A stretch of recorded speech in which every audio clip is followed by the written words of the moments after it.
You're watching Revelation, the program with a biblical perspective. For the next 3 programs, you can witness the most incredible testimony of a young man who was stung by the deadly box jellyfish. He was pronounced dead by the hospital doctors. They tied a tag on his toe and placed him in the morgue. He then found himself first in hell, and then later he was standing before the living God. Ian did not believe in either heaven or hell before this experience, but he now testifies about these places because God gave him his life back in order to encourage us that there is life after death, and there is a new heaven and a new earth, which God has prepared for those who believe, just as promised in the Bible book of Revelation chapter 21. Here is the first of 3 parts of this very fascinating testimony. I was just traveling around the world, my experience with God. I was surfing, and I had a diving accident where it appears as though I was pronounced clinically dead for approximately 15 minutes.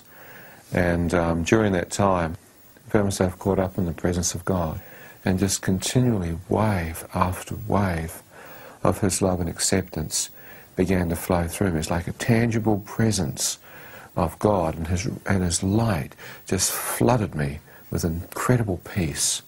And as I stood in His presence and encountered more of God, it radically transformed my life. Prior to this, as you're saying, I was a non-Christian, I was an atheist. And my concept of God was that, well, He wasn't there. It was just all fairy tales. It was all mythology. It was obviously for weak people who believed in religion, couldn't handle reality. So for me, it was a transforming point in my life. I was 24 years of age, and I had been traveling for 2 years, from 1980 to 82, surfing, like hitchhiking around the world through Southeast Asia and through Africa. And I'd ended up on a small island called Mauritius.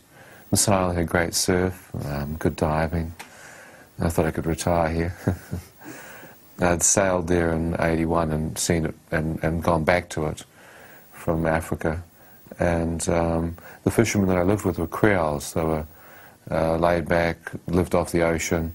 And I just surfed with them and dived with them. While I was diving on the island, they taught me to night dive. Now I'd taught people how to dive and instructed them. I was a qualified lifeguard. But I'd never night dived, and these fishermen taught me to night dive. It was quite freaky, you know, going out at night, but we used to dive on the outer reef. Mauritius, it drops off about 13,000 feet. It's basically a submerged mountain. And so we'd dive on the outer reef from 11 at night to about 1 in the morning. And as we dived, we'd look with our diving torches, because the crabs and the crayfish would come out, and they're scavengers, so they'd scavenge the reef. And with your torchlight, you could blind them. And with your leather gloves, just pick them up. So we would catch as much seafood as we could, sell it to the tourist hotel, which is how the fishermen earned their living. And for me, I wasn't into the money, I was just into seafood. So go home, cook a bunch up, have a good feed, and, you know, crawl into bed about 2 in the morning and have a bunch of seafood. You know, parrotfish would be asleep. So you get a few fish for dinner and plenty of seafood. And so we were living on these, you know, when you travel for 2 years, you've got to live pretty cheaply. And so we were living on about $1 to $2 US a day in small huts on the village, near the village. This particular night I went out diving. It was a bit different because I saw there's a storm at sea, and I thought, oh, there's something, maybe the surf will come up on the reef. So I'd dive for years. So I thought, oh, I talked to my friend Simon. I said, oh, Simon, the surf might come up, I'd be dangerous. He said, oh no, this storm of mist, Ian. We go to a new place tonight. You see best diving in Mauritius. Now, like a good fisherman, he threw out his bait, reeled me in, and so at 11 that night we got all our diving gear in the fishing boat and rowed off out through the lagoon, crossed the outer reef, and then rowed and poled our way down from Tamarin Bay, where I was living, to a place called Rivière Noire, Black River. As we slipped in, it was quite dark because the clouds were coming in, so there was no real moonlight, and it was a little bit of a chop on the water. But as I slipped into the water, my 2 friends had already gone in. As I slipped in, something smashed into my arm and stung me. Oh, I wondered what on earth it was. It felt like an electrical shock. Now, the other 2 divers had swum off to my left, going up onto the reef, and I'd just been hit by something. I couldn't see what it was. It was excruciating pain, like electricity had gone into my arm. My first thought, electric eel. I thought, well, never seen an electric eel, don't even know, you know what I mean, except in the aquarium. What was that? So I looked around the water and started making out these jellyfish. I thought, well, it can't be them. You know what I mean, jellyfish don't do that. You know, they'll sting you, but nothing like that. But these jellyfish are a bit different. They were bell-shaped or torpedo-shaped at the top, then box-shaped, finger-like tentacles. I thought, well, is that a jellyfish? Yeah, it must be. So I reached out and grabbed it with my gloves, and sure enough, it was a jelly. As I swam through, I had no idea that I just reached out with my leather gloves and grabbed potentially well, some books say the deadliest, some say the second deadliest creature known to man, a box jellyfish, obviously, because it's box-shaped. But I'd never read anything on it. I'd never heard about it. And so here, I just had a box jellyfish go through my hand. Now, this particular species in Australia is well known and has killed over 70 people. In New Zealand, no one's really even heard of them, because it's colder water, we're further south, so these particular jellyfish are more in the tropical regions.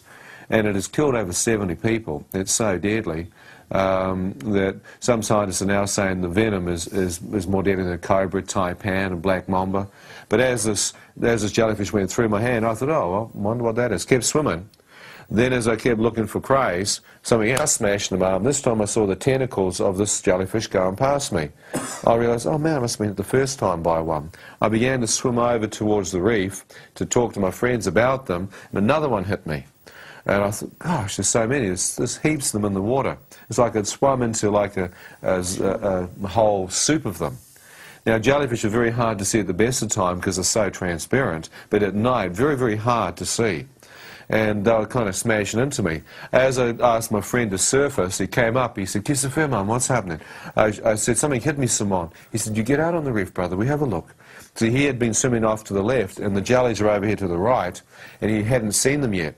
As I put my head back into the water to climb up onto the reef, coming off the outer reef, just the surge of the tide, was a jellyfish being dragged back into my face. As I put my face directly in its path, I had one shot. It was either going to hit my neck, or all I did was just roll in the water, throw my arm in front of my face to protect my throat, and got hit a fourth time. As the fourth one hit me, I pulled the tentacles off and climbed up onto the coral reef. There's a low tide, it's about 2 foot covering the reef. As I stood there, I looked at my arm with my torch, and what amazed me is my arm had already swollen to double its normal size.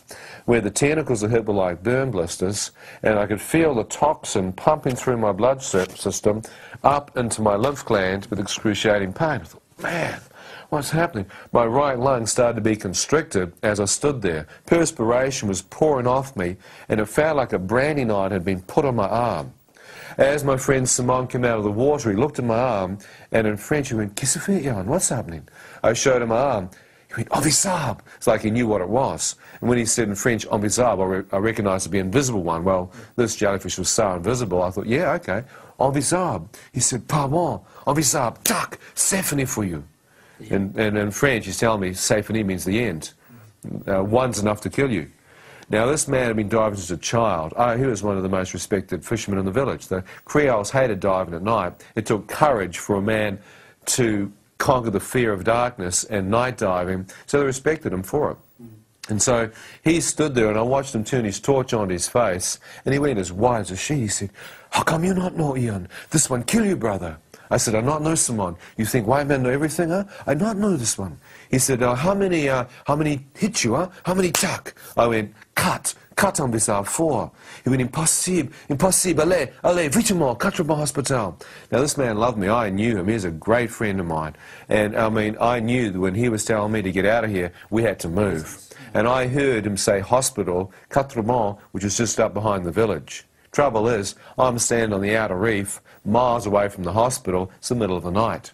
He drags me back into the water. The other night diver comes alongside me, and I know that they're protected because they've got full wetsuits. To them, the water's cold, you see. To me, the water's hot. My wetsuit, unfortunately, was a short-sleeve vest with a long john. My forearms were exposed, and my neck.